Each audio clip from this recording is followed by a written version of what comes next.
Right, it's time for Right versus Left, a special edition this week. We've got Chloe Dobbs, political commentator. We've got Sir Vince Cable and former Labour MP Stephen Pound. We're going to build this section as Beauty and the Beasts. I'm not sure which one's the beauty. I'm fairly sure which pair are the beasts. I'm looking at them right now. Look, I've just been to Singapore on the Home Affairs Select Committee, where I was cruelly booted off halfway through the tour. Was doing an inquiry into scamming, love scams, investment scams, that sort of thing.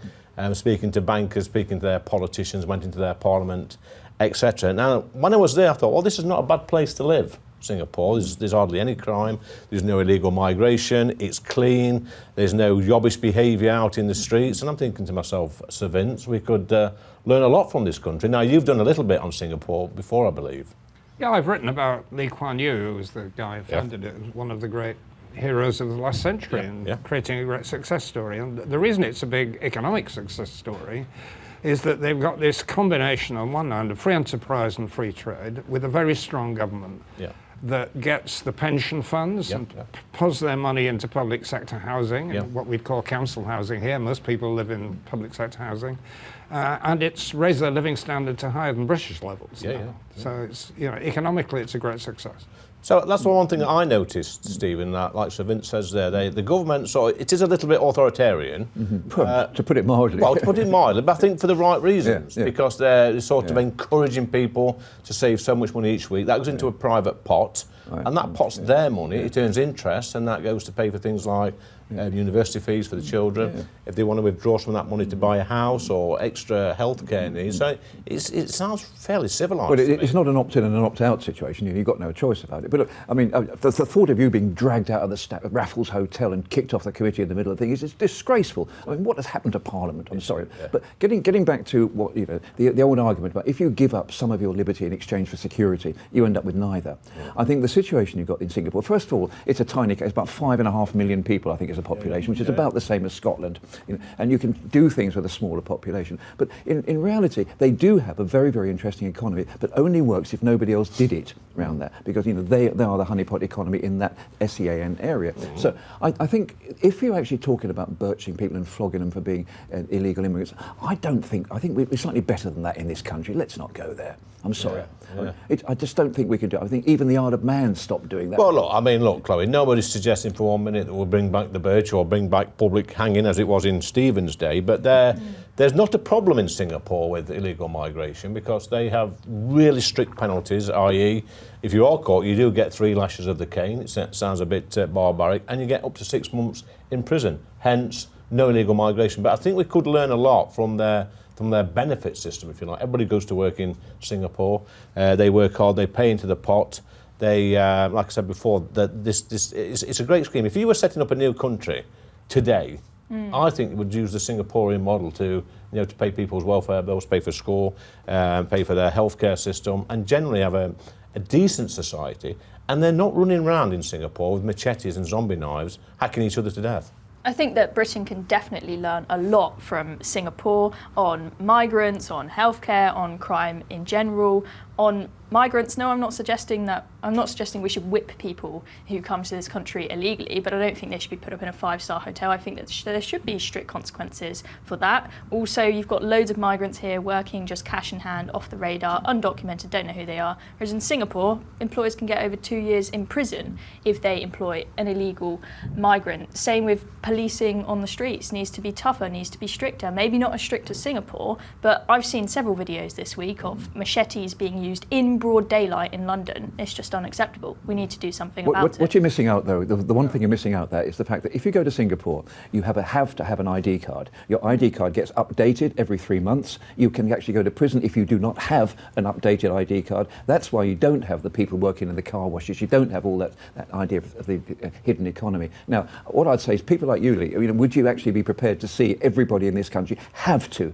by law, have an ID card? Because that's what you need if you're going to have a country like Singapore. Well, I think what we're missing, actually, is that the migration policy in Singapore is their dirty little secret. I mean, they have large numbers of people from Indonesia and Bangladesh who come in, they're not known about, but they're living in dormitories, working with very low wages.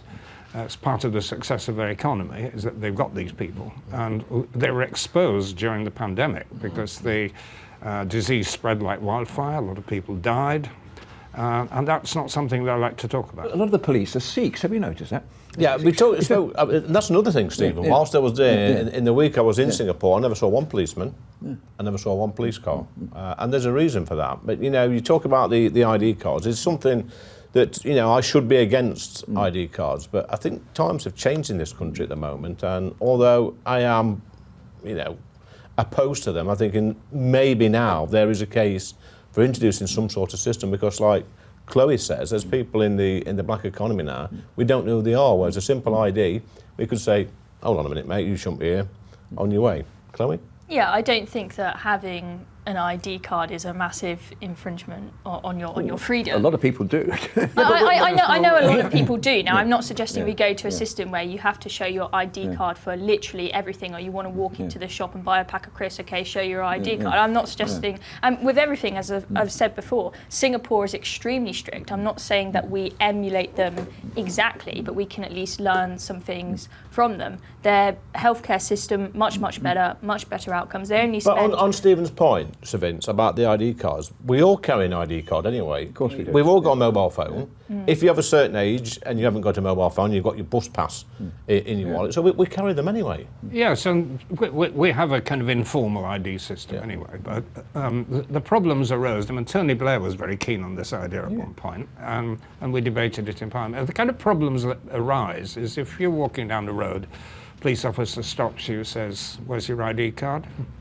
Haven't got one, left it at home. What does the police officer do? Do you take you into custody? Does he just say, "Well, do better next time"? So I mean, if the police catch you for speeding and you don't have your license, You have a producer. You have to produce it. You have to go to the station and produce it later. It's not like they're right, off you go to prison because you didn't carry your When we had license. the debate in the House, I can still remember the Tory MP standing up and saying, "Have you seen The Great Escape? Give me your papers, please." And it was all that sort of talk.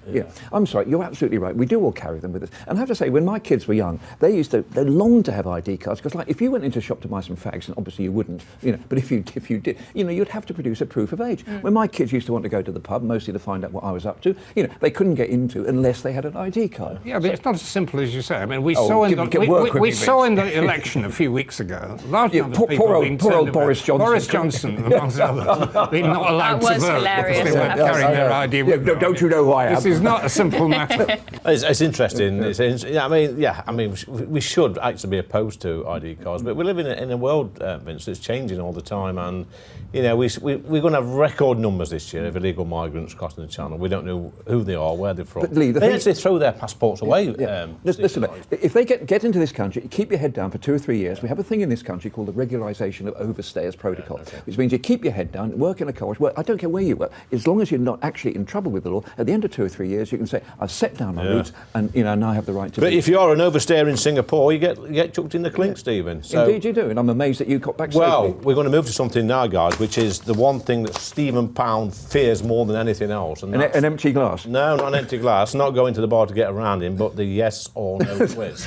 He's never actually won this quiz. It's about 10 times you've been on it, Stephen, isn't it?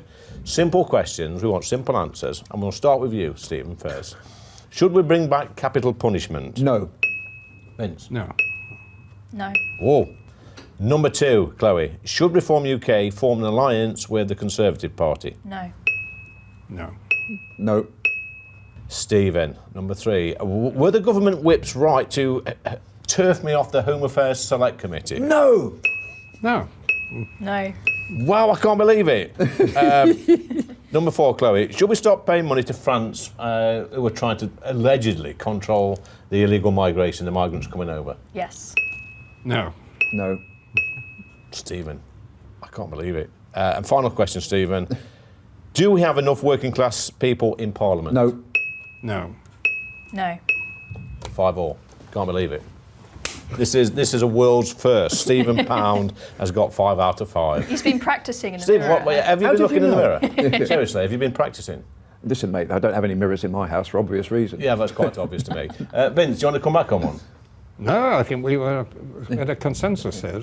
Let's just talk about working class people in Parliament. Yeah. You describe yourself as working class. Well, listen, when I came into the House in '97, there were two of us who had worked in a manual trade, and Clive Efford, who was a cab driver, and I'd been a hospital porter, and I'd been on the buses for years. And I thought that's just absolutely ridiculous. The problem I really have is you've now got a completely new political class. They'll go to Oxford or Cambridge, do the PP, get the double first, go off and do a couple of years in Daddy's firm or somebody, in the city somewhere, then come and get work as an advisor, and there's a whole job stream there which people are just being wafted effortlessly through. Vince was a councillor in Glasgow. He's paid his dues. Yeah. And I was also a milkman at one stage. Well, I'm sorry, All part of my CV. Yeah. I think I need some. So was Sean Connery, who was a milkman in Edinburgh. So you was a councillor, Vince. I think Chloe might need some counselling after this session. Working class people, Chloe, in Parliament, is there enough? No, I don't think there's enough, and I think that democracy is facing a real crisis because people feel like their politicians are so out of touch with them and unlike them, and consequently are not doing any of the things that people vote for, especially migration. And democracy is consequently really losing its credibility. We've got other countries that are authoritarian who are looking at the West, looking at our country and others, and thinking it's an absolute clown show. Democracy doesn't get people anything good, and I think that's a great shame. So definitely more working class people who are actually in touch with what real people think. So a clown show? Yeah. I'm not looking at you, Stephen. No. Do you know? I think it's good that Parliament has become more diverse in many ways. There are more women, there are more ethnic minorities, but it's becoming less diverse in respect of social class. Yeah. Fewer and fewer people who've left school at 16. Right, we're going to leave it there, guys. Sorry, Stephen, I've got to cut you off. Just, quit while you're ahead. It's the first time ever. You got 5 out of 5. I just wanted to have a recount. But it is a draw, so you've not won. That's a yes or no quiz with Stephen, with Sir Vince, and with Chloe.